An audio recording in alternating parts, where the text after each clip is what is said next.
자, 21장 22절 보겠습니다. 자, 그때에 어느 때입니까? 그때가 이삭이 출생하죠. 이삭이 출생하고 이삭이 젖을 뗄 때 큰 잔치를 배설했어요. 젖대는 건 보통 3년 정도 지났다 그랬어요. 근데 이제 이제 형이 있었죠. 한 3년 정도 지났다고 생각하면 그 이스마엘이라는 형이 그 아기 이삭을 좀 뭐 짓궂게 못되게 했었나 보죠. 그걸 보고 또 사례가 가만히 안 있잖아요. 당장 쫓아보내라. 그 아브라함이 굉장히 근심합니다. 그래서 이제 이렇게 근심하는 아브라함에게 하나님이 근심하지 마라. 이스마엘도 내가 큰 민족이 이루게 할 거야. 이렇게 해서 이제 이스마엘과 하갈이 집을 나가게 되고 그 광야에서 그 애통하며 그냥 하나님께 부르짖었을 때 하나님이 하갈에게 나타나시죠. 그래서 이제 그 바란 광야에 머물면서 이제 애굽 여인을 얻어서 이스마엘을 결혼시키고 이제 이런 일들이 일어난 그때에 그러니까 이삭을 낳고 아직 이삭이 이제 젖대는 향연 베풀고 뭐 이제 한 그 정도 됐을 것 같아요. 그때에 아비멜렉과 그 군대 장관 아비멜렉이 누굽니까? 그랄의 임금이죠. 그랄의 왕이었죠. 무슨 사연이 있어요? 아브라함이 그랄로 가서 자기 아내 사라를 이 아비멜렉에게 시집보냈었어요. 근데 하나님께서 태를 다 닫아버리죠. 태를 다 닫아버리고 그리고 그 손대면 너와 내 모든 그 권속들을 다 죽이겠다고 하나님이 얘기하시잖아요. 얼마나 놀랐어요. 그래서 이 아비멜렉이 사람만 보내는 게 아니라 이제 막 그 은천계로 사라의 수치를 가리워주고 또 많은 양과 소들을 주고 이렇게 해서 이제 아브라함에게 돌려주고 이 땅에 머물러 살아도 좋다. 그랄 땅에. 그래서 어느 정도 그랄 땅에 머물다가 이제 그 임신을 하고 그리고 이삭을 낳는 그런 장면이 20장에 나왔었어요. 그 아비멜렉을 얘기하는 겁니다, 지금. 그때의 그 아비멜렉과 그 군대 장관 비골이 아브라함에게 말해야 돼. 이제 와서 뭐라 그러냐. 내가 무슨 일을 하든지 하나님이 너와 함께 하시도다. 그러니까 이분들이 이 아비멜렉이나 그 그랄 사람들이 볼 때, 아브라함은 무슨 일을 하든지 하나님이 함께 하시는 게 보이는 거예요. 야, 정말 저 사람은 하나님의 사람이야. 하나님이 함께 하시는 사람이야. 이런 게 이제 그 이방 사람들이 보게 된 거죠. 여러분 이것은 굉장히 중요한 얘기입니다. 저야 여러분이 예수 그리스도를 믿는 그리스도인이라 그러죠. 그리스도의 사람들이라 그래요. 그런데 우리가 하나님이 함께 하시는 증거가 나타나지 않아.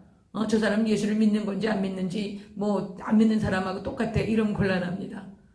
저와 여러분이요. 내가 예수님을 믿는다라는 것을 드러내고 그것을 나타내면 하나님께서 또 그렇게 그 수치를 당하지 아니하도록 여러 가지로 하나님이 보호하시고 막아주십니다. 그래서 믿지 않는 사람들이 우리를 볼 때, 야, 예수 믿는 사람은 정말 뭐가 다른가 봐. 정말 뭔가 저 사람은 틀린 것 같아. 하나님이 함께 하시는 걸 보게 됩니다. 이제 여기 그래서 이 아브라함, 이 하나님의 사람은 이 이방 땅에 가서 그랄 땅에 가서 살았지만 아비멜렉이 그 군대 장관 비고를 데리고 왔을 때 처음 하는 소리가 뭐였어요? 하나님이 당신과 함께 계시는 걸 우리가 압니다. 이렇게 얘기를 합니다. 그런즉 22절 23절 그런즉 너는 나와 내 아들과 내 손자에게 거짓되이 행하지 않니 이에 여기서 하나님을 가리켜 내게 맹세하라. 내가 내게 후대한 대로 너도 나와 내가 머무는 이 땅에 행할 것이니라. 이 아비멜렉이 자기네 자손들 때까지 거짓되이 행하지 아니하도록 하나님을 가리켜서 자기하고 맹세하자는 거예요. 그러면서 이제 아브라함이 그러니까 뭐라고 말씀하니 내가 맹세하겠다 이렇게 얘기를 하고요. 아비멜렉의 종들이 아브라함의 우물을 빼앗아요. 아브라함은 가는 곳마다 형통한 거예요. 하나님 함께 하시잖아요. 이것도 이 사람들이 알고 있었던 거지. 그 중동 지방의 우물이 얼마나 귀합니까? 그런데 자기네들이 파면 안 나오던 우물도 아브라함의 우물을 팔면 나왔던 것 같아요. 그런 것도 하나님이 함께 하시는 표적으로 나타나겠죠. 그게 시샘이 나서 이제 그 우물을 빼앗은 거야. 이 아비멜렉의 그 부하들이 아브라함의 우물을 빼앗았는데 아브라함이 아비멜렉을 책망하면서 뭐라고 말하냐면 26절 아비멜렉이 말합니다. 26절 아비멜렉이 이르되 누가 그리하였는지 내가 알지 못하노라. 너도 내게 알리지 아니하였고 나도 듣지 못하였더니 오늘에야 들었노라. 인제서야 아브라함이 이야기를 하는 거예요. 이 아비멜렉이 그전에는 뭐 자기 우물을 빼앗겨서도 그 1절 얘기하지 않았던 거죠. 27절 아브라함이 양과 소를 가져다가 아비멜렉에게 주고 두 사람이 서로 언약을 세우니라. 여러분 이렇게 봤을 때 이 우물을 빼앗아간 아비멜렉의 그 종들이 잘못한 거니까 아비멜렉이 아브라함에게 정식으로 사과를 하고 용서를 구해야 되지 않겠습니까? 그렇죠? 그런데 아브라함이 그렇게 하지 않았어요. 아브라함이 양과 소를 가져와서 자기가 먼저 맹세를 하는 것이지요. 그리고 서로 언약을 세우는 거예요. 자 보세요. 28절 아브라함이 7 암양 새끼를 따로 놓으니 아비멜렉이 아브라함에게 이르되 이 7 암양 새끼를 따로 놓으면 어찌미냐. 아브라함이 이르되 너는 내 손에서 이 암양 새끼 7을 받아 내가 이 우물 판 증거를 삼아라. 그러니까 이거 갖고 더 이상 아브라함은 왈가왈부하면서 시비를 하지 않았어요. 내가 판 우물을 당신의 종들이 빼앗아 갔지만 그것 때문에 당신하고 왈부하고 싶지 않소. 당신하고 나하고 이제부터 언약을 맺읍시다. 그래서 7 암양 새끼를 가져다 놓고 그리고 이제 이 우물은 내가 판 거다. 아브라함 내가 판 거니까 그 내가 판 거라는 증거를 삼아 주시오. 그리고 그 언약을 맺읍시다. 이렇게 얘기를 하는 거예요. 아브라함의 일처리 하는 게 다르죠. 우리 같으면 아니 그거 내가 판 거고 내 거야. 내 건데 왜 당신들이 와서 그것을 빼앗아 가는가. 거기에 대해서 피해 보상을 하라. 이렇게 얘기할 수 있지요. 아브라함이 그렇게 처리하지 않아요. 자기 그 암양을 이게 그 7개의 암양을 가져와서 이 우물은 내가 판 거라는 증거를 삼고 그리고 하고서 당신과 내가 더 이상 이 우물에 대해서 내 소유라는 것을 인정해주는 그런 언약을 맺자. 그러니까 도로 물어내라든지 뭐 항의를 한다든지 이렇게 안 하는 거예요. 그래서 이 30절요. 아브라함이 이르되 너는 내 손에서 이 암양 새끼 7을 받아 내가 이 우물 판 증거를 삼아라. 이 우물 판 증거가 이건 내 거라는 증거를 이제 이 암양 새끼 7을 받고 이 증거를 삼아달라는 거예요. 이것을 증거 7을 받았으니까 이제 이 우물은 내 거라는 증거를 삼아서 더 이상 당신의 종들이 내 것을 와서 빼앗지 못하도록 이것을 당신 그 왕이 그 증거를 삼아달라. 이렇게 일을 처리합니다. 그래서 이 31절 두 사람이 거기서 서로 맹세하였으므로 더 이상 이제 아브라함의 우물을 빼앗지 않기로 맹세한 거지요. 그것을 부엘세바라 하였더라. 여러분 부엘세바는 부엘이라는 말은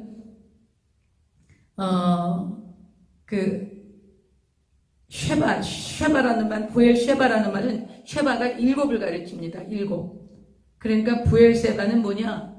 맹세의 그 우물이라는 뜻인데 맹세의 우물이라는 뜻입니다. 그러니까 그 아브라함과 그랄 왕 아비멜렉이 서로 맹세해서 이 부엘세바에서 언약을 세우고 그리고 이 맹세의 우물에서 아비멜렉과 그 군대장관 비골은 떠나서 블레셋 사람의 땅으로 다시 돌아가고요. 그리고 이제 아브라함은 그곳에서 에셀나무를 심고 거기서 영원하신 여호와의 이름을 불렀으며 그가 블레셋 사람의 땅에서 여러 날을 지냈더라.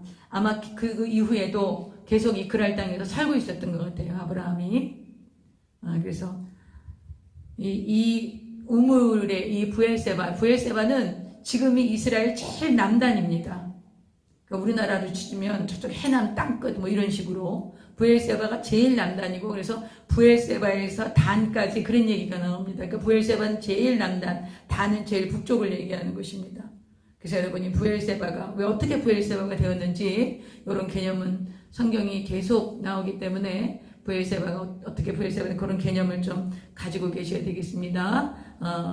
아브라함이 판 그랄 땅에 계속 살면서 아브라함이 판 우물을 아비멜렉의 종들이 빼앗아 가니까 이것을 아브라함이 지혜롭게 처리를 하는 거예요. 그 왕과 함께 왕이 그것을 이것은 내가 판 거다. 이거 증거를 삼자 해서 7 암양을 주고 서로 조약을 맺는 것입니다. 더 이상 내가 판 증거니까, 내가 판 거니까 그것을 증거 삼아서 더 이상 이제 이 우물에 손대지 마시오. 그래서 이것을 맹세의 우물, 그래서 부엘세바라고 하고 이것이 지금 현재 지명입니다. 부엘세바 지금도 있습니다. 부엘세바가.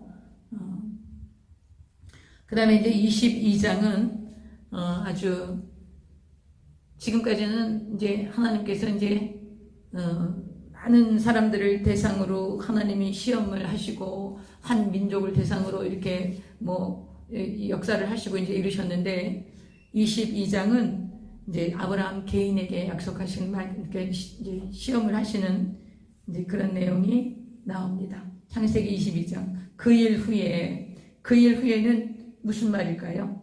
21장 이후죠. 또 21장 이후에 그러니까 이삭을 낳고 또 이스마엘을 내보내고 그리고 또 이 군대장 그 아비멜렉과 그 그랄 왕에서 또 우물을 그 맹세의 우물을 하는 그런 언약식을 하고 그런 조약식을 하고 이제 그 일 후에 얘기하는 거예요. 그 일 후에 하나님이 아브라함을 시험하시려고 그를 부르시되 하나님이 아브라함을 왜 시험하시려고 그러실까요? 여러분 하나님께서 질투하시는 하나님이시라는 것을 기억하세요. 성령님께서도요 성령께서도 시기하기까지 우리에게 임재하시길 원하신다는 거예요. 그래서 하나님의 질투는 하나님의 욕구를 채우기 위한 그런 질투가 아니라 하나님의 질투는 우리를 선한 길로 하나님의 뜻대로 인도하시려고 하는데 그것이 인도함을 받지 않는 거야. 다른 길로 가는 거예요. 다른 육신의 정력, 이생의 자랑, 안목의 정력을 따라가는 거예요. 그때 하나님이 질투하시는 거. 그래서 우리를 올곧은 길로 하나님의 길로 인도하시려는 그런 하나님의 의도가 있는 것이 바로 하나님의 질투인 것입니다. 그 10계명 제2계명이 1계명 나 외에 다른 신 두지 말라. 2계명이 우상에게 절하지 말라는 거예요. 땅 아래나 땅 위에나 물속에나 그 어떤 형상으로도 만들지 말고 거기에 절하지 말라. 나는 질투하는 여호와라 그렇게 말씀하세요. 하나님이 나 외에 하나님 외에 다른 것들에게 절하고 다른 것들을 섬기는 것을 가장 싫어하십니다. 그러므로 그 하나님보다 더 사랑하는 그 무엇이 있다면 한 번쯤 이제 하나님께서 시험을 하실 수가 있겠죠. 그런데 이 22장은 굉장히 많은 하나님의 그 마음을 내포하고 있습니다. 그래서 오늘 22장을 우리가 좀 잘 살펴보도록 하겠습니다. 22장 그 일 후에 하나님이 아브라함을 시험하시려고 그를 부르시되 아브라함아 하시니 그가 이르되 내가 여기 있나이다. 2절 야훼께서 이르시되 내 아들 내 사랑하는 독자 이삭을 데리고 모리아 땅으로 가서 내가 네게 일러준 한 산 거기서 그를 번제로 드려라. 이렇게 얘기하세요. 여러분 내 아들 내 사랑하는 독자 이삭을 데리고 모리아 땅으로 가라 이러시는 거예요. 이 아브라함에게 이삭이 독자입니까? 이스마엘이 있었죠. 그런데 하나님 이스마엘 떠나보내세요. 떠나보내고 약속의 후손은 오직 이삭 하나뿐이라는 걸 얘기하시는 거예요. 여러분 이것을 22장을 묵상하시면서 나누시면서 하나님이 예수 그리스도를 십자가에 못 박으러 세상에 주셨을 때 그때 하나님의 마음을 지금 아브라함과 나누고 싶으신 거예요. 그 야고보서에 보시면 야고보서 2장에 보시면 하나님께서 아브라함을 내 벗이라고 말씀하십니다. 이 이야기를 하시면서. 그래서 이제 독자라는 말은 가장 사랑하는 그런 뜻이 아니고 유일하게 단 하나만 있는 그 아들 독자를 이제 모리아 땅으로 데려가라는 거예요. 유일하게 단 하나 있는 그 아들. 하나님의 마음이 담겨져 있죠. 하나님의 유일하신 독생자 누구예요? 예수 그리스도. 이제 2000년 뒤에 예수님이 오셔서 십자가에 달려 돌아가신 것을 하나님이 아브라함하고 나누기를 원하시는 거예요. 그래서 이제 독자 이삭을 데리고 모리아 땅으로 가라. 여러분 모리아 산이 아니에요. 모리아 땅에 있는 어떤 산이야. 그러니까는 정확한 산이 어딘지 몰라요. 그래서 모리아 땅의 산이 어딘지 정확하게 모르는데 우리가 지금 다 그것을 예루살렘 성전이 있는 그 성전산이다 그렇게 얘기를 해요. 그렇게 얘기를 하는데 사실은 많은 학자분들의 말씀에 의하면 실제로 어떤 산인지 잘 모른다는 거예요. 근데 이제 예루살렘 성전이 세워졌기 때문에 우리가 그 모리아 산이 예루살렘 그 성전이 세워진 모리아 땅에 있는 어떤 한 산인데 그 산이 예루살렘 성전이 세워져 있는 그 예루살렘 성전산이 아니겠는가 우리가 그렇게 얘기를 하는 것입니다. 그래서 성경, 이 구약성경에 나오는 지명들은 지금도 많은 부분들이 정확히 어디다라고 지목할 수가 없어요. 특히 출애굽기 때 이스라엘 백성들이 고센 땅에서 출발합니다. 출발하고 홍해를 건너는데 그 홍해를 건넜던 그 주변 지역의 그 땅 이름이 나오죠. 출애굽기에 나옵니다. 근데 지금 그 지명이 정확하게 어딘지 아무도 모르는 거예요. 그러니까 이제 다들 추측하고 여기쯤일 것이다 이렇게 생각하는 것이지 실제로 그 지명이 정확하게 여기다라고 말씀할 수 있는 부분이 거의 없다라는 거죠. 그래서 여기서도 모리아 땅에 가면 한 산이 있어. 내가 지시한 그 산에 가서 거기 가서 이 아들 독자를 이삭을 데리고 가서 그를 번제로 드리라 그러는 거예요. 번제가 뭐예요, 여러분? 잡아서 제물을 잡아서 피를 다 쏟게 해요. 그리고 가죽을 벗겨요. 그리고 각을 떠요. 내장을 다 끌어내고 각을 떠요. 그래서 불에 태워서 보내는 제사가 번제예요. 하나님 지금 뭐라 그러시는 거예요? 이스마엘을 번제로, 내게 일러준 한 산, 거기서 그를 번제로 드리라고 말씀하시는 거예요. 너무 끔찍했겠죠? 언제나 이스라엘 백성 전체가 시험이 대상이 되었는데 이제 여기서는 아브라함이 개인적으로 하나님 앞에 혼자 시험받는 대목이 나옵니다. 여러분, 하나님 우리를 왜 시험하신다고요? 여러분, 시험과 연단이 없이는 정결해지질 않아. 거룩해지질 않아. 그리고 갖가지 위험과 시련을 겪으면 그 믿음이 정금 같은 믿음으로, 순전한 믿음으로 나오게 됩니다. 하여튼 오늘 하나님이 이것을 지금 달아보시는 것 같아요. 아브라함을요. 자, 이제 3절 보겠습니다. 아브라함이 아침에 일찍 일어나 나귀의 안장을 지우고 두 종과 그의 아들 이삭을 데리고 번제에 있을 나무를 쪼개어 가지고 떠나 하나님이 자기에게 일러주신 곳으로 가더니, 자, 이제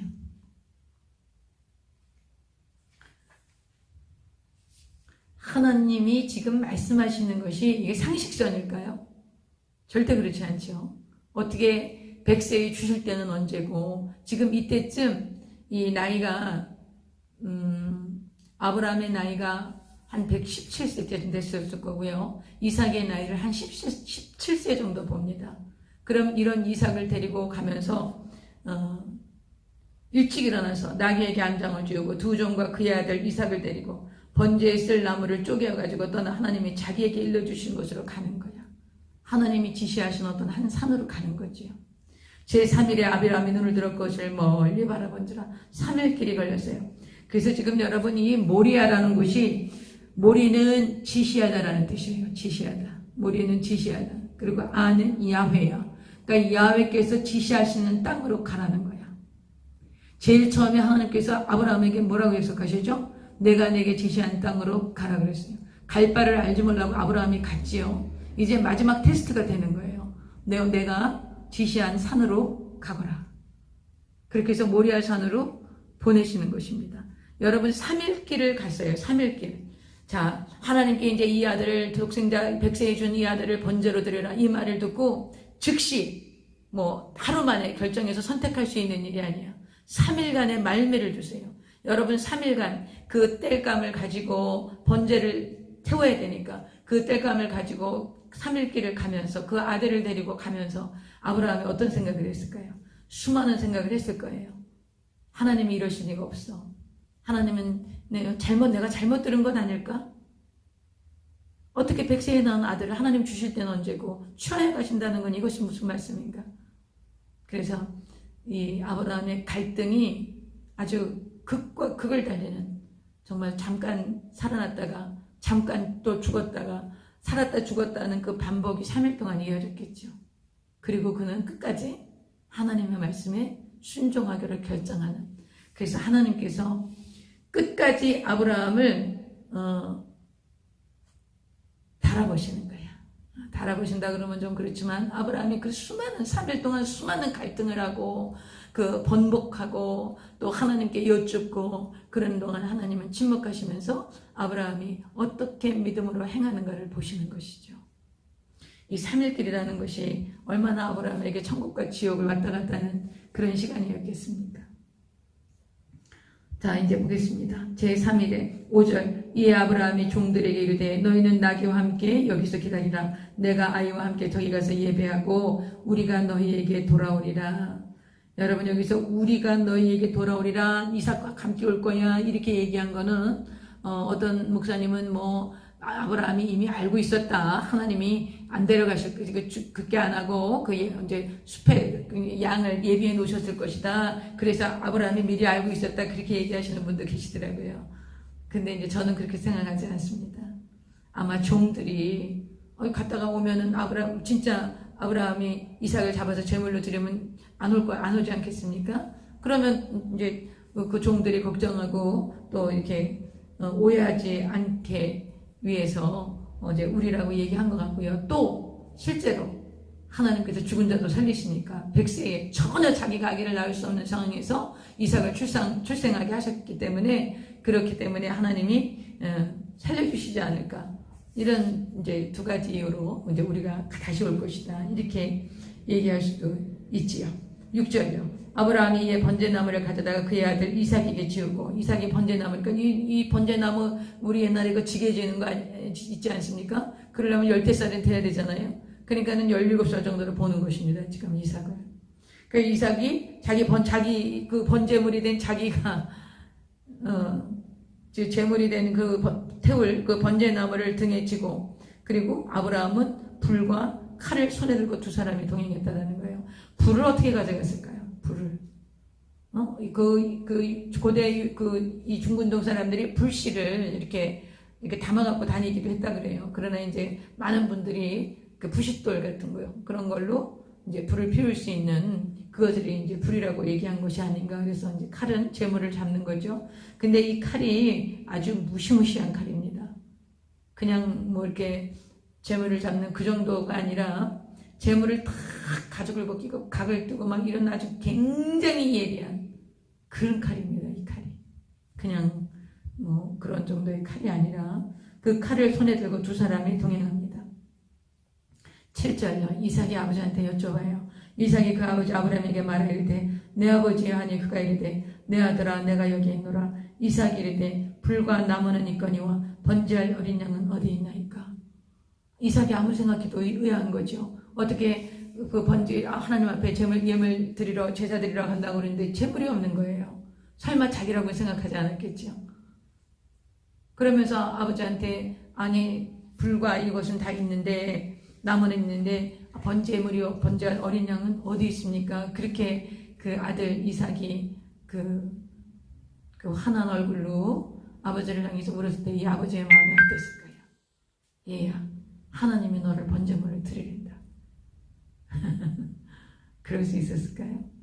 여러분 이 당시에 이 아브라함의 갈등이 여러분 이게 느껴지셔야 돼요. 아브라함이 그냥 큰 믿음이 좋으니까 그래 뭐 하나님이 죽은 자도 살리시는 분이시니까 괜찮아 그렇게 하고 씩씩하게 간 게 아닌 것 같아요. 또 그렇게 갔다고 하더라도 그 아들을 잡아서 하나님 앞에 드리라고 하는 이 하나님이 과연 여호와 하나님 맞나? 그 당시에 몰렉 신에게 몰렉을 섬기던 그 사람들이 우상을 섬기던 사람들이 실제로 자기 아이들을 번성케 하기 위해서 자녀를 번성케 하기 위해서 맞이를 불에 태워서 제물로 드리는 인신제사가 있었어요. 인신제사가 있었는데 그렇다면 그 하나님이 그런 우상들이 행하는 그런 일을 그대로 행하신단 말인가? 내가 믿는 하나님이 그런 하나님이었나? 그런 하나님의 회의가 왜 없겠어요? 하나님에 대한 회의가. 왜냐하면 아들을 번제물로 드리라 그러니까. 그러니까 그 하나님이나 이방신들의 하나님이나 이방인들이 섬기는 그런 하나님이나 이거를 내가 하나님을 잘못 알고 있나? 그러나 하나님에 대한 그런 그 의아심도 많이 있었겠지요. 있었습니다, 여기. 그 다음에 보겠습니다. 8절 아브라함이 말합니다. 아브라함이 이르되 내 아들아 번제할 어린 양은 하나님이 자기를 위하여 친히 준비하시리라 하고 두 사람이 함께 나아가서 이렇게 말은 했지만 그렇게 하지 않으셔도 아브라함은 지금 아들 이삭을 제물로 드리려고 결정을 한 거예요. 묶어서 단 위에 올려놓죠. 9절요. 하나님이 그에게 일러주신 곳에 이른지라 그 모리아 땅의 어떤 산에 이제 도착했어요. 도착했는데 이 아브라함이 그곳에 제단을 쌓고 나무를 버려놔. 제단을 쌓고 나무를 다 벌려놓고 그 위에 자기 아들 이삭을 결박해서 제단 나무 위에 넣는 거예요. 번제물로 드리겠다는 거죠. 근데 지금 이 아버지는 100세가 넘었죠. 117, 100세에 나왔으니까 117세 정도 되셨고 이제 이삭의 나이는 17살 정도인가 아주 건장한 청년이었고 때 청년까지는 아니었지만 뭐 얼마든지 힘을 쓸 수 있는 정도의 나이였기 때문에 이 자기가 땔감을 자기가 나무를 등에 지고 산을 올라갔단 말이죠. 그러면 얼마든지 거절하고 아버지 왜 이러시냐고, 왜 나를 묶어서 이 나무 단 위에 올려놓냐고, 나한테 왜 이러세요? 이러면서 밀치고 도망갈 수 있는 나이가 충분히 되는 것입니다. 근데 여기서 그랬다는 얘기가 안 나와요. 이삭은 그대로 침묵했던 거예요. 침묵하고 그대로 순종했죠. 여러분, 이삭의 생애가 굉장히 평탄합니다. 뭐 이렇게 어렵고 힘든 그런 일들이 있잖아요. 그래서 어떤 저희 아이가 이제 저희 손주를 낳았는데, 저희 이제 미국에 있는 이제 저희 아이들이 이제 딸들, 아들들 이렇게 낳았습니다. 근데 이제 막내 아들을 낳았습니다. 막내 아들을 낳았는데, 영어 이름을 지어야 되겠는데, 데이빗으로 하면 좋겠다고 그러더라고요. 그래서, 다윗 참 좋지. 아주 정말 하나님의 사람이고, 하나님이 너무 기뻐하시는 사람인 거 맞지. 근데 인생이 너무 풍파가 많아. 다윗의 인생이 여러분 우리 나중에 이제 사무엘상, 사무엘하 이렇게 쭉 보게 될 것입니다. 다윗의 인생이 너무 드라마입니다. 근데 내 자녀가 성경에 다윗은 그래도 하나님께서 마음에 합한 자라고 그러고 그 일생을 하나님께서 함께 하셨지만 여러분 우리 자녀가 내 앞에서 그렇게 산다 그러면 얼마나 고통스럽겠습니까? 그래서 제가 성경에서 일생을 보면 제일 편안하게 살았던 사람이 누군가? 이삭입니다. 이삭. 그래서 아이 이름을 이삭으로 하도록 해라 그랬더니 그렇게 했다고 그러더라고요. 그래서 이제 저희 손주들은 큰 아이는 노아, 작은 아이는 이삭, 그 한국에 있는 손주도 노아 이렇게 이름을 지어줬습니다. 그래서 이제 이 이삭이 아주 그 순종한 그런 이야기가 이제 나옵니다.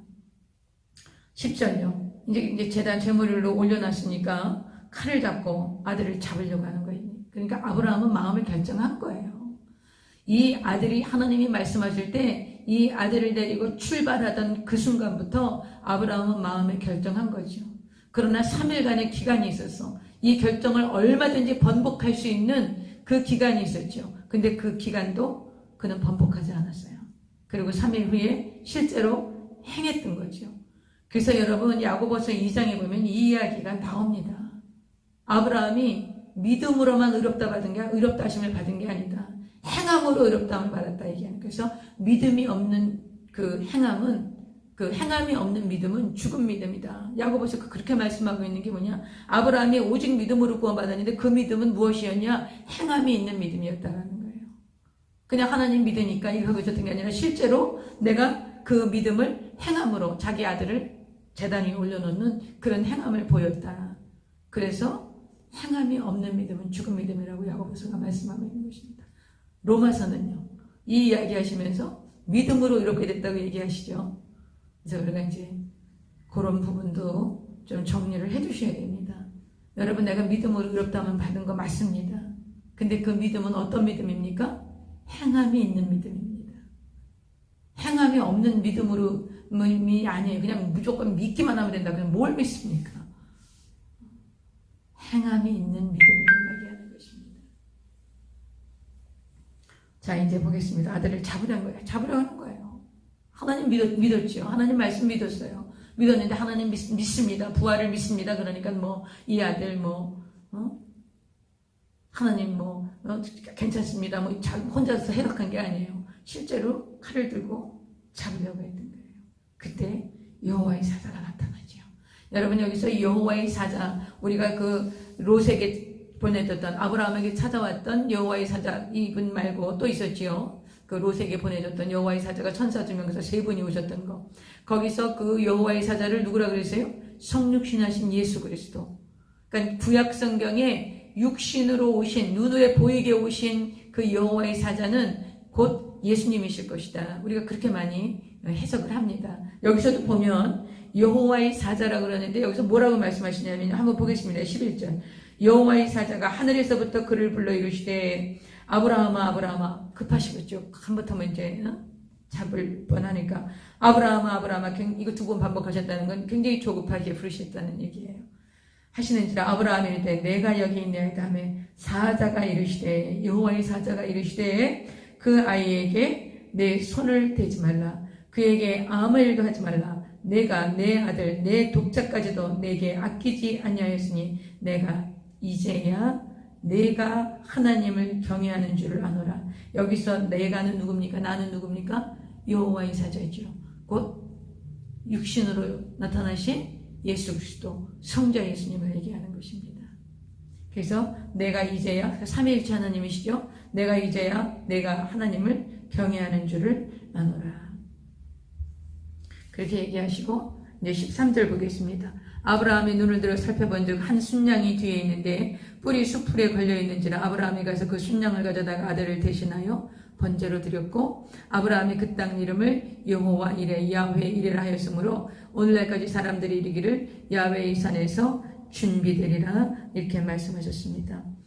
여러분 로마서 8장 32절을 보시면요 바울이 뭐라고 말씀하시냐면 자기 아들을 아끼지 아니하시니가 이런 얘기를 하세요.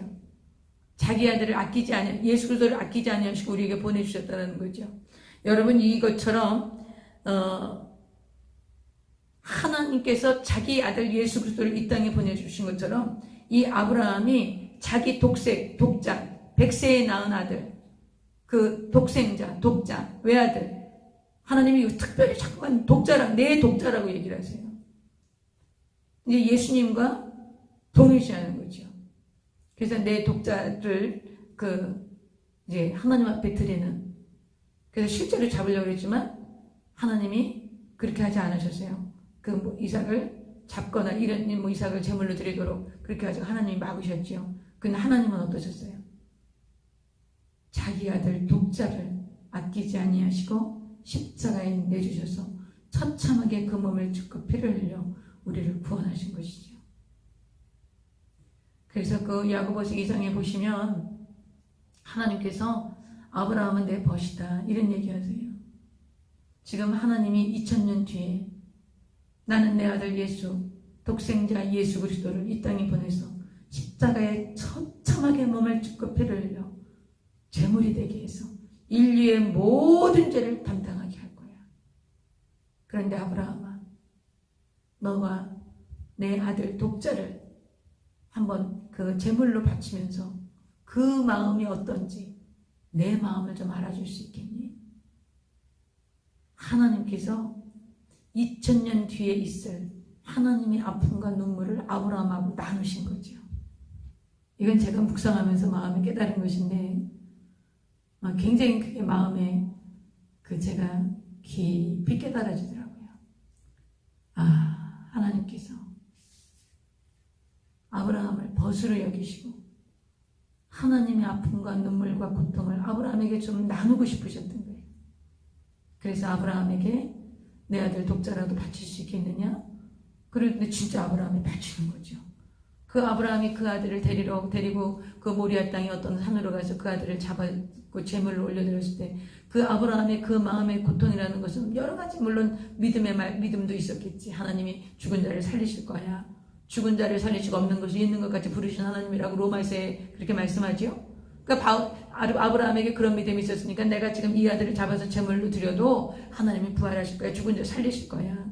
나같이 지금 그 아기를 낳을 수 없는 상황에서도 하나님 이 아이를 주셨잖아. 그러니까 정말 주신 자도 하나님이시요 취하시는 자도 하나님이시니까 하나님께서 이 아이를 부활시키실 거야. 다시 보내실 거야. 이런 여러 가지 생각들을 하면서 아브라함이 행동했겠죠. 그러나 어쨌건 아브라함은 이제 믿음으로 행했고, 그러나 하나님은 그 아들을 이삭을 제물로 받지 않으셨어요. 단지 하나님의 마음을 나누고 싶으셨던 것 같아요. 하나님은 어떻게 하셨어요? 하나님께서는 독생자 예수 그리스도를 십자가에 못 박으셨죠. 처참하게. 여러분 십자가의 고난이라는 십자가의 순환이라는 것이 가시체에 찔려서 온 형상을 알아볼 수 없을 정도로 얼굴이 일그러진 거예요. 침뱉음을 당하시고요. 뺨을 맞으시고요. 등에는 채찍을 맞으셨는데 마흔에 하나 감한매를 받죠.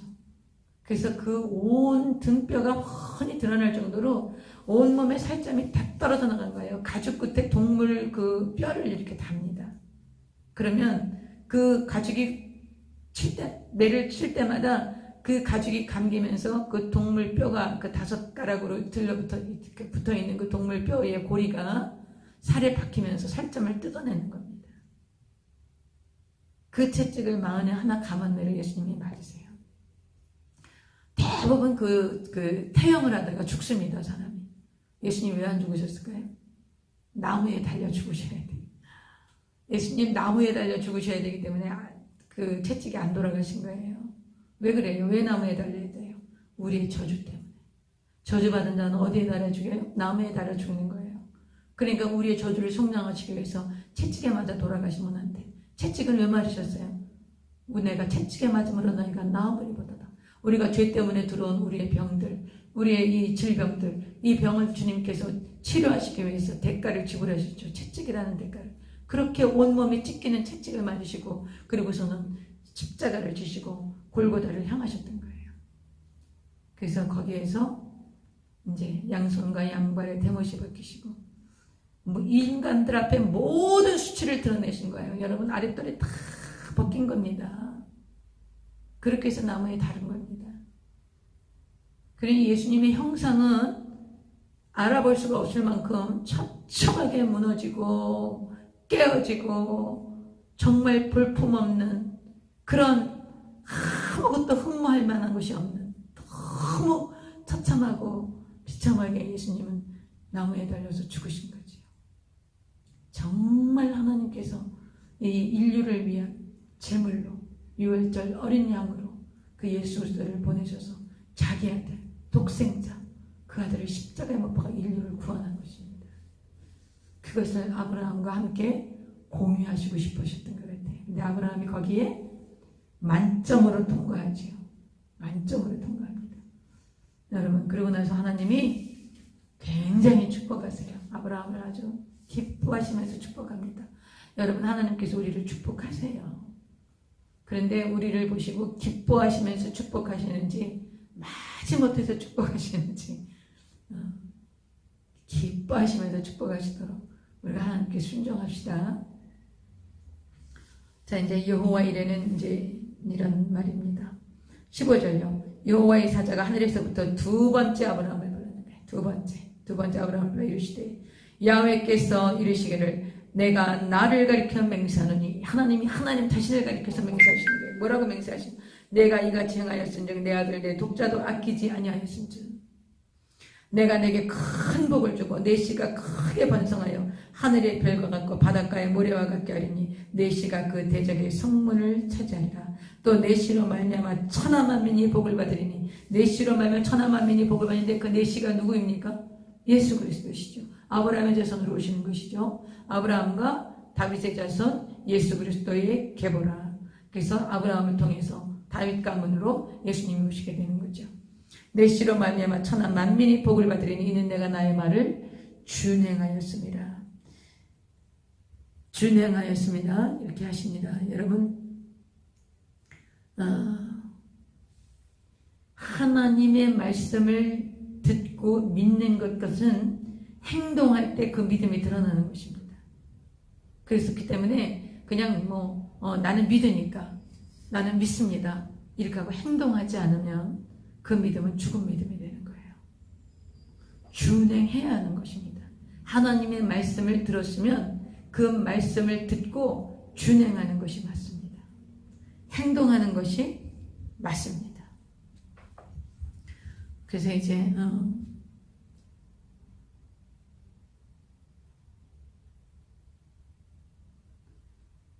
이제 행하는 신앙을 우리가 그 아브라함을 통해서 볼 수 있습니다. 그 다음에 20절 보겠습니다. 이 일 후에 어떤 사람이 아브라함에게 알려 이르기를 이제 이 일이 끝났어요. 이제 그 이삭을 바치는 그런 이제 그 일들이 끝나고 어떤 사람이 아브라함에게 알려 이르기를 밀가가 당신의 형제 나홀에게 자녀를 낳았다 하였더라. 나홀이 동생이죠. 동생. 그 아브라함의 동생이 이제 그 밀가라는 아내를 얻어서 이제 자녀를 낳았어요. 그의 맏아들은 우스요. 우스의 형제는 부스와 아람의 아버지 그무엘과 게셋과 하소와 빌다스와 이들랍과 부두엘이라. 누구예요? 부두엘. 부두엘이 누굽니까? 리브가의 아버지죠. 그래서 이제 이 세대가 아브라함의 세대가 끝나고 이삭의 세대로 이어져가는 것을 이제 예고편을 해주는 겁니다. 그래서 이제 부두엘이 이제 나홀에게서 나오는 얘기가 나오는 거죠. 23절 이 8사람은 아브라함의 형제 나홀의 아내 밀가의 소생이며 부두엘은 리브가를 낳았더라. 그래서 이제 이삭의 생애가 시작되는 것입니다. 나홀의 첩 르우마라 하는 자도 게브테바와 감과 다스와 마아가를 낳았더라. 그래서 이제 이삭의 이제 대가 이어지는 그 장면을 오늘 얘기하는 것입니다. 23장 보겠습니다. 여기서부터 지금 한 20년이 지났어요. 그러니까 22장의 이 모리아산 사건, 모리아에 있는 어떤 그 산에서 있었던 이 이삭을 바치는 이 사건 이후에 한 20년 정도 지난 것 같아요. 여기 보니까 사라가 127세를 살았다 그래요. 그러니까 사라가 90세에 이삭을 낳았거든요. 90세에. 그러니까 지금 이삭이 몇 살이 됐습니까? 37세가 된 거죠. 근데 한 17세 때쯤 그 모리아 산에 가서 제물로 드려진 그것으로 우리가 생각한다면 20장과 22장과 23장 사이에는 약 20년이 지나는 거예요. 20년이 지나서 사라가 127세를 살았는데 이것이 곧 사라가 누린 횟수라. 사라가 가나안 땅 헤브론 곧 기럇 아르바에서 죽음에 아브라함이 들어가서 사라를 위하여 슬퍼하며 애통하다가 여러분 성경에 지명이 여러 군데 나옵니다. 헤르본, 헤브론, 기럇 아르바, 그 다음에 마물의 그 상수리 마을 뭐 이렇게 해서 마물의 상수리 나물 밑이라고 또 나왔었지요. 그래서 이 마물에 이게 똑같은 말이에요. 그러니까 헤브론, 기럇 아르바, 마물에 이 세 가지가 다 똑같은 이름이에요. 똑같은 이름. 여러분께서 아이고 헤브론이 틀리고 기럇 아르바가 틀리고 마물에가 틀리고 그렇지 않습니다. 이게 다 같은 지명, 같은 곳입니다. 예를 들면 뭐 서울을 한양이라고 그랬다든지 뭐 이런 식의. 그래서 이제 2절요. 사라가 가나안 땅 헤브론 기럇 아르바에서 죽음에 아브라함이 들어가서 사라를 위하여 슬퍼하며 애통하다가 그 시신 앞에서 일어나 나가서 해쪽 속에게 말해. 여기 지금 이 헤브론 땅에 누가 살고 있었냐면 해쪽 속에 살고 있었어요.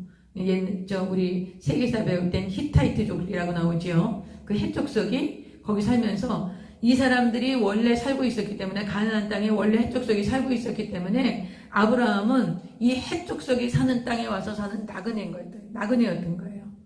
나그네로 살고 있는 거예요. 지금 아직 이 땅이 점령되지 않아서 이 아브라함이 하나님이 약속하신 땅이었지만 아직 이 땅에 살고 있던 이 가나안 족속들이 가나안 족속들을 밀어내고 아브라함이 거기 하나님이 나한테 약속해 주신 땅이야 이렇게 하면서 들어가서 살 수는 있는 땅은 아니었다라는 거예요. 그래서 지금 이제 이 아브라함은 이 땅에 잠깐 거주하는 나그네와 같은 그런 이제 외국인 같은 그런 삶을 이 땅에 살고 있었던 거예요. 근데 이제 사라가 돌아가셨죠. 돌아가니까 어떻게 하냐? 이제 4절 그 사라의 시신을 두고 이제 그 사라를 장례를 치러야 되지 않겠어요? 장례를 치르라고 이제 해적 속에 이제 나가는 거예요. 해적 속하고 이제 타협을 하는 거예요. 사라의 장례를 치를 그 묘지를 구입을 해야 되는 거죠. 4장 나는 당신들 중에 나그네요 거류하는 자입니다. 외국인까지 잠깐 왔다 가는 그런 사람이라고 생각했던 거예요. 거기에 정착민이 아니라는 거죠. 정착민은 누구예요? 해쪽 속이에요. 그러나 나중에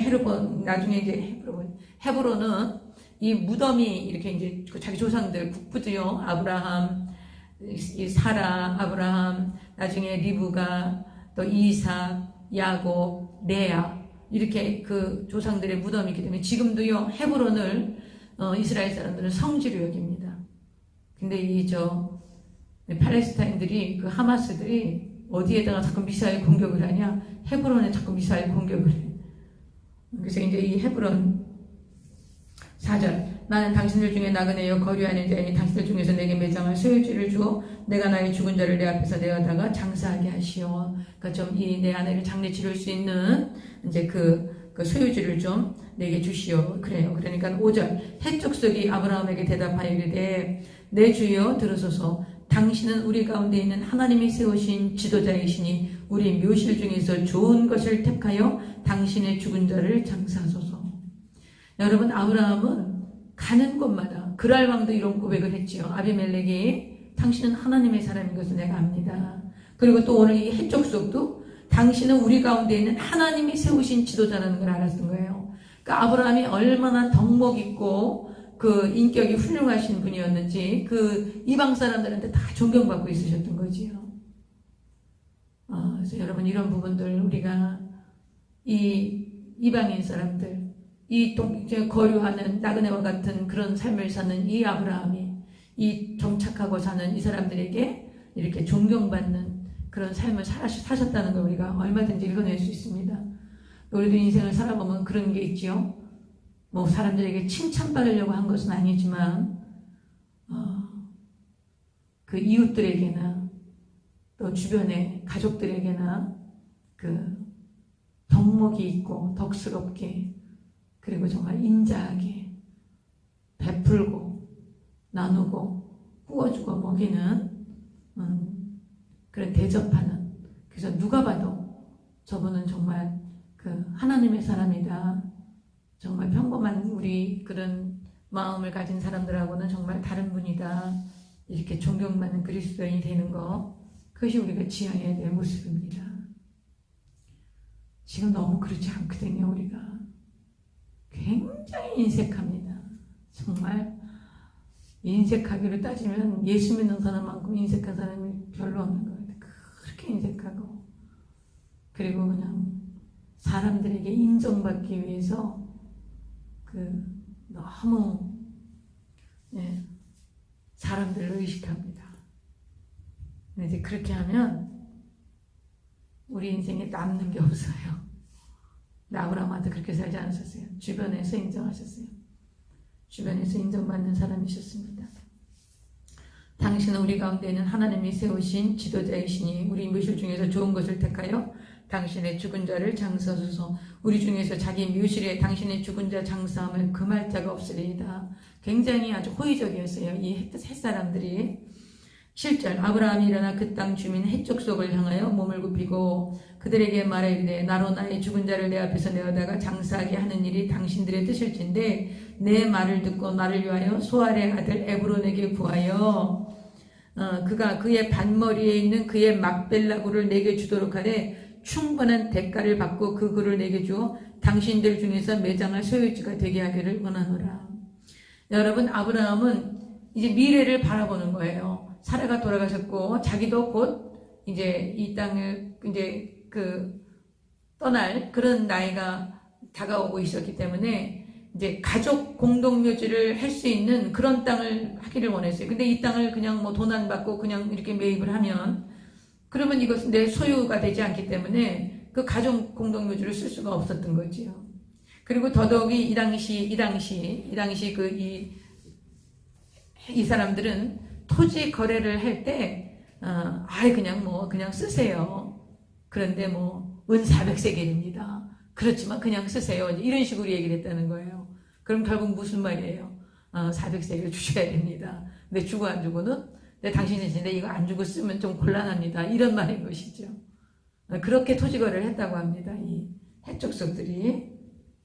그래서 이제 그 소알의 아들 에브론한테 반머리에 있는 막벨라굴을 좀 내게 주도록 하라. 근데 이 막벨라굴이요, 입구가 2개입니다. 그러니까 이 아브라함이 그때부터 벌써 자기 아들 이삭이 자기를 혹시 찾아올지도 몰라. 아버지가 돌아가셨다고. 그리고 또 이삭의 자손들이 또 찾아올 수도 있겠죠. 그러면 이스마엘과 이삭의 자손들이 만나면 좋지 않지 않겠어요? 별로 안 좋을 것이다. 그래서 하여튼 이 막벨라굴이 입구가 2개입니다. 그래서 지금 헤브론에 가면 이 막벨라굴이 지금도 입구가 2개예요. 그래서 이스마엘 자손, 무슬림들 있잖아요. 무슬림들. 그 사람들도, 아브라함이 조상이거든. 자기네들이 이스마엘 후손이라고 그러잖아요.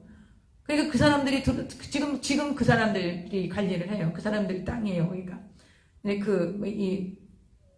이 막벨라굴이 있는 이곳이 이제 그 아랍 사람들이 관리를 하는데 이 사람들이 한동안은 못 들어가게 했었어요. 근데 이제 언젠가 이제 이렇게 들어가게 하는데 한쪽 입구는 그 아랍 사람들만 들어가. 아랍 사람들만 들어가고 한쪽 입구는 이제 유대교 또 기독교인들이 들어가죠. 그리고 이제 이 아랍 사람들은 뭐라고 얘기를 하냐? 여기가 아브라함이 묻히고 이삭이 묻힌 게 아니라 이스마엘이 묻혔다 그러는 거죠. 이 사람들은. 그래서 이제 이스마엘의 산 묘지다 이렇게 고집을 하는 거예요. 그리고 이제 유대교나 기독교를 믿는 우리는 거기 이제 여기 이삭이 묻혔다 그러니까 그 이제 이삭이 그 이제 묘지다 해서 우리가 이제 그렇게 해서 입구가 다릅니다 지금. 그러니까 이제 벌써 이게 지금 4,000년 전에 아브라함이 사라가 돌아가신 후에 그 산소를 묘지를 구하는데 이 막벨락으로 가면서 벌써 입구가 2개인 것을 구하는 그런 예지가 아브라함에게 있었던 거죠. 대단하죠. 그래서 이제 뭐 지금도 따로 들어가고 아랍 사람들은 그 아브라함의 아들이 이스마엘이 이제 그 약속의 자손이라 그러고 이제 유대교와 기독교를 믿는 저와 여러분은 이삭의 약속의 자손이다. 그 사람들의 그 꾸란이 굉장히 잘못된 게 많습니다. 아주 말도 안 되는 허황된 얘기가 많습니다. 나중에 그 이슬람 그 강의할 때 한번 들어보실 수 있는 기회가 있으면 꼭 들으세요. 이슬람 그 꾸란이 어떤 책인가.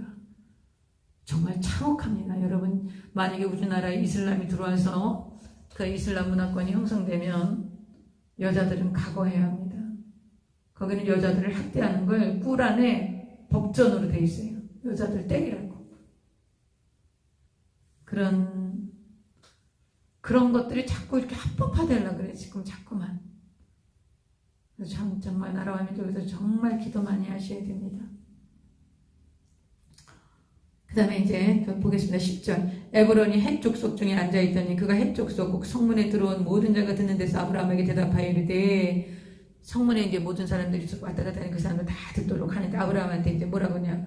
11절. 내 주여 그리 마시고 내 말을 들으소서. 내가 그 밭을 당신에게 드리고 그 속에 불도 내가 그 당신에게 드리되 내가 내 동족 앞에서 당신에게 드리오니 당신의 죽은 자를 장사하소서.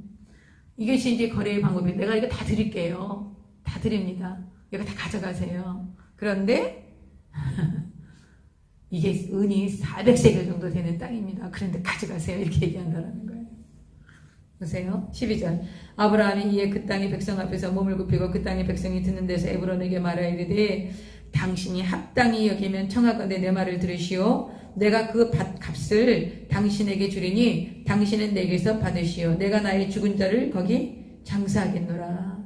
이렇게 얘기하는 거예요. 끝까지 값을 주고. 왜냐하면 그게 아브라함의 소유가 돼야 되기 때문에요. 그걸 값을 안 주고 사면은 소유권을 주장할 수 없죠. 15절. 내 주여 내 말을 들으소서. 땅값은 은 400세겔이나 그것이 나와 당신 사이에 무슨 문제가 되리까. 당신의 죽은 자를 장사소서. 뭐 돈은 이 정도 400세겔 정도 들어갑니다. 그러나 뭐 돈 없어도 돈이 무슨 문제겠습니까. 이 땅을 쓰십시오. 그러나 그것은 돈 내라는 얘기죠. 돈을 내라는 얘기. 400세겔 이게 굉장히 은 5kg이라고 합니다. 400세겔이 은 5kg인데 그래서 이제 보겠습니다. 16절 보겠습니다. 아브라함이 에브론의 말을 따라 에브론이 헷족속이 듣는 데서 말한 대로 상인이 통용하는 은 400세겔을 따라 에브론에게 주었더라. 한 세겔이 13g입니다. 한 세겔. 그런데 그러면 400세겔이니까 여기다 곱하기 400을 하면은 이제 이제 400세겔이 되는 거죠. 그게 결코 적은 것이 아니라는 것입니다. 그러니까 이제 엄청난 대가를 주고 이 막벨라굴을 이제 사는 겁니다.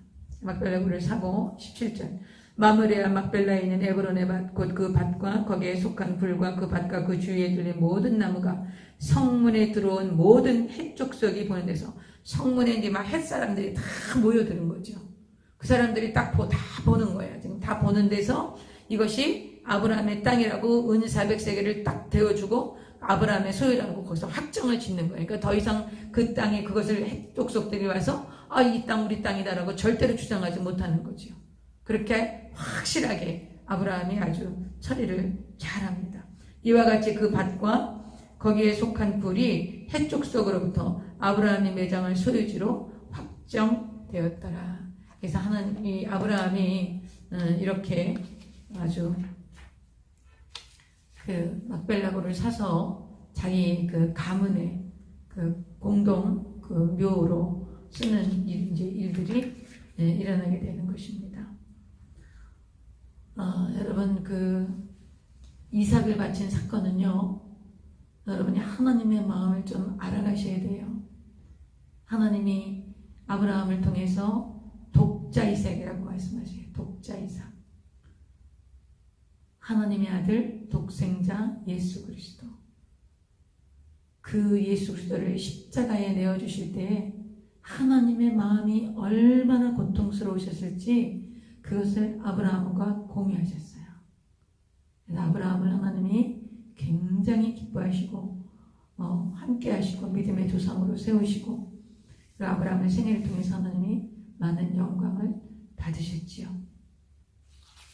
이런 얘기들이 이렇게 쭉 나오고 매장하게 되고 이제 이렇게 그 땅을 이제 그 아브라함을 이제 사라를 매장하기 위해서 막벨라고를 이제 구입하는 이런 그래서 이제 그 소유가 돼서 지금까지 헤브론은 그 조상들의 묘가 있는 이스라엘 사람들에게는 아주 그런 성지가 되어 있다는 거 그런 거 말씀드리고요. 24장은 이게 아주 그냥 짧은 드라마 같은 얘기입니다. 아브라함이 이제 나이가 많아졌어요. 그래서 여호와께서 얼마나 복을 많이 주셨는지 이제는 이제 사라도 돌아가시고 그리고 이제 그 아브라함이 또 후처를 얻습니다. 후처를 얻는 얘기가 이제 25장에 나오는데 후처를 얻기 전인지 얻기 후인지 그거는 잘 모르겠어요. 근데 이제 이 아들이 혼자 있잖아. 이제 아들을 결혼을 시켜야 되는 거지요. 결혼을 시키기 위해서 아주 충성된 종이 있었어요. 이 충성된 종이 늙은 종이 엘리에셀이었는지 뭐 그거는 이름이 안 나오지만 아주 늙은 종이 있었는데 이분에게 이제 그 생식기에 손을 대라 그러는 거예요. 여기가 이제 번역을 좀 유하게 하려고 허벅지에다 손을 대라 그랬는데 이제 이 허벅지라는 손 대라는 것은 그 남성의 생식기에다가 이제 손을 대고 언약을 하라는 거예요. 이거는 무슨 얘기예요? 생명을 남긴다라는 거예요. 생명을 걸고 하라는 거예요. 생명을 걸고 그리고 내 유업을 계속해서 이어나가게 할 수 있는 그런 당부를 하는 그 언약을 지키는 거 그런 의미로 생식기에 손을 대고 이제 이 엘리에셀에게 이야기를 하죠. 그래서 이 가나안 족속의 딸 이 땅에 있는 딸들 결혼시킬 수 없어. 누가 결혼했어요? 이스마엘이 애굽의 여인과 결혼했죠. 그러니까 이제 이삭은 그럴 수 없어. 이삭은 그렇게 할 수 없다고 얘기하시고 내 아들 이삭을 위해서 이제 내 고향으로 돌아가라. 아람 땅. 바단 아람이죠. 바단 아람. 하란에서 왔죠. 아브라함이. 그러니까 그 하란에 가서 거기 가서 내 고향에 가서 그 고향에 있는 그 족속에게 내 족속에게 가서 이제 아들 이삭을 위해서 그 아내를 데려와라. 그러면서 그런 이야기를 쭉 하면서 이제 이 종이 그 아브라함의 말씀을 붙들고 가서 이제 리브가를 만나게 되는데 리브가가 아주 지혜로운 여인이고 아주 현숙합니다. 그 늙은 종이 그 기도한 그대로 이 리브가가 행하면서 여러분 그 우물을 기른다는 게 굉장히 힘든 일입니다. 우물이 약 10m 이상 됐다 그래요. 그럼 10m 정도나 되는 그 우물에서 그 물을 길어서 사람들에게 이 종에게 먹이고 10필이나 되는 낙타에게 또 물을 먹입니다. 여러분 이런 일은 보통 사람이 할 수 있는 일이 아니죠. 그러니까 이제 이런 일을 하면서 굉장히 리브가가 성실하고 인정 많고 아주 또 지혜로운 그런 여인이라는 것이 24장에 쭉 나타납니다. 그래서 여러분이 이제 24장 마저 할까요? 이거 제 내용이 좀 많아서 24장은 우리가 내일 하도록 하겠습니다. 오늘 했던 내용을 잠깐 나눠보면 우리 모리아산이라는 것은 이 산 이름이 모리아산이 아니고 모리아 땅에 있는 하나님이 지시하신 어떤 산이라는 거예요. 근데 이제 그 산이 바로 성전산일 것이다. 지금 성전, 예루살렘 성전이 세워져 있었던, 지금은 무슬림 사원이에요. 돔 사원이에요. 황금 돔 사원, 그 무슬림 사원입니다. 이제 거기가 그 오벳 에돔의 그 타작마당이었고, 모리아의 그 지명이, 모리아의 땅에 있는 어떤 그 지명한 그 산이 바로 그 지금의 성전산일 것이다. 그렇게 이야기를 합니다. 제가 어저께 강의한 걸 들어보니까 제가 거기를 골고다라고 얘기를 했더라고요. 골고다가 아니에요. 골고다는 이 모리아의 어떤 그 산에 이 바쳤던 것처럼 하나님께서 예수 그리스도를 골고다 언덕에 못 박아서 그 십자가에 죽으시게 하신 그런 것을 제가 이제 비유로 말씀을 드린 것입니다. 할렐루야.